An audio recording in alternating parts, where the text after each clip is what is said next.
That's really what it comes down to. And anybody that comes in as the GM and thinks because you have a vice president that he's going to take some pressure off you, it's just not going to happen. And I'm just so excited to see who that GM is going to be.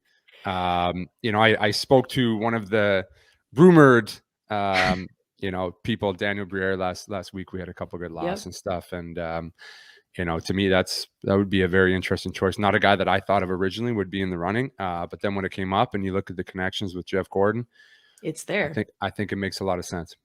He's working in the ECHL right now, so he does have that upper management experience that he could bring. He played in the Montreal market, so honestly, I'm really open to the idea. But there's been a lot of, I guess, chit chat that Briere did not want to come to Montreal during his career. He only came at the end of his career, so why would he want the position now? But it's different. Like, being a player in Montreal and being in management in Montreal, it's completely different. So for sure, if he's interested for the position, I mean, I'm open to it. Obviously, he's a great hockey mind. He knows his stuff, so it would be interesting. Yeah, I think, I saw a lot of people on social media saying, well, he doesn't have the experience as a GM. He doesn't have this experience. Bergie didn't. And okay, there's a perfect example.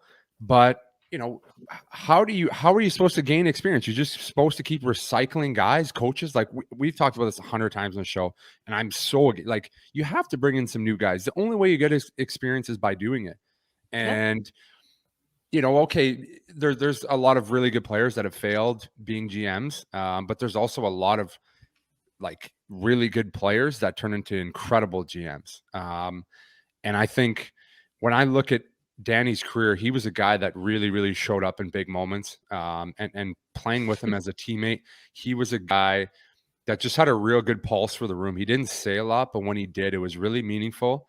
And he kind of knew the right timing. So to me, that's all I would need to think he would be a great GM. In Philly, he was kind of working, not really in the hockey ops when I was there, but he was in the, marketing and doing some other things. And we chatted a ton there. And, I always picked his brain like, hey, do you actually want to get on the hockey side? Are you more interested? And he's like, no, I would. And then obviously the conversation was a lot different when we talked last week when, he's in the running for a position with a guy that he's very close with. So I don't agree with the need for experience thing. I think you get a guy that's played in the Montreal market, so he knows what it's like. You get a French guy. You get a very confident individual. I think he would be a great candidate. I'd be very, very interested to see what he did, because I think him coming in and with Jeff Gorton, regardless of who he hires at GM, I think there's going to be some huge changes, and this program is going to get going in a completely opposite direction than it has been.